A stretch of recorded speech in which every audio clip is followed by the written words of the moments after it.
Matthew chapter 16. Then the Pharisees and Sadducees came and tested Jesus by asking him to show them a sign from heaven. But he replied, "When evening comes, you say, 'The weather will be fair, for the sky is red.' And in the morning, 'Today it will be stormy, for the sky is red and overcast.'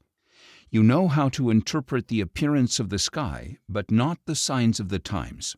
A wicked and adulterous generation demands a sign, but none will be given it except the sign of Jonah." Then he left them and went away. When they crossed to the other side, the disciples forgot to take bread. "Watch out," Jesus told them. "Beware of the leaven of the Pharisees and Sadducees." They discussed this among themselves and concluded, "It is because we did not bring any bread." Aware of their conversation, Jesus said, "You of little faith, why are you debating among yourselves about having no bread? Do you still not understand? Do you not remember the 5 loaves for the 5,000, and how many basketfuls you gathered? Or the 7 loaves for the 4,000, and how many basketfuls you gathered? How do you not understand that I was not telling you about bread?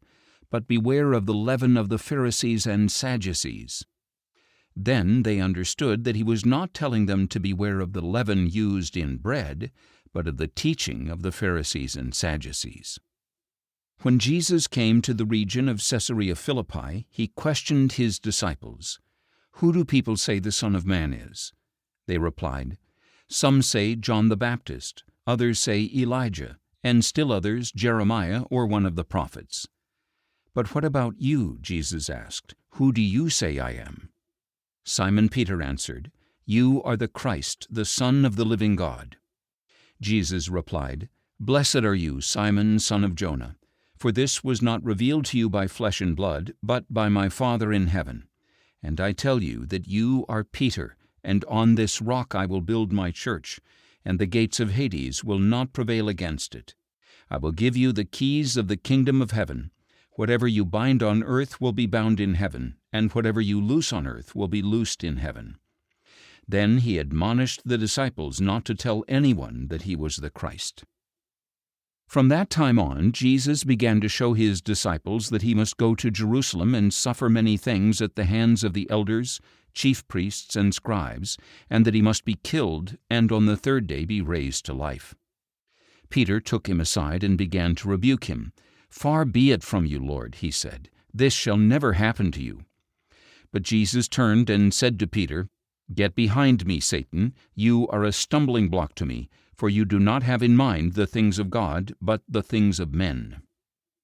Then Jesus told his disciples, "If anyone wants to come after me, he must deny himself and take up his cross and follow me.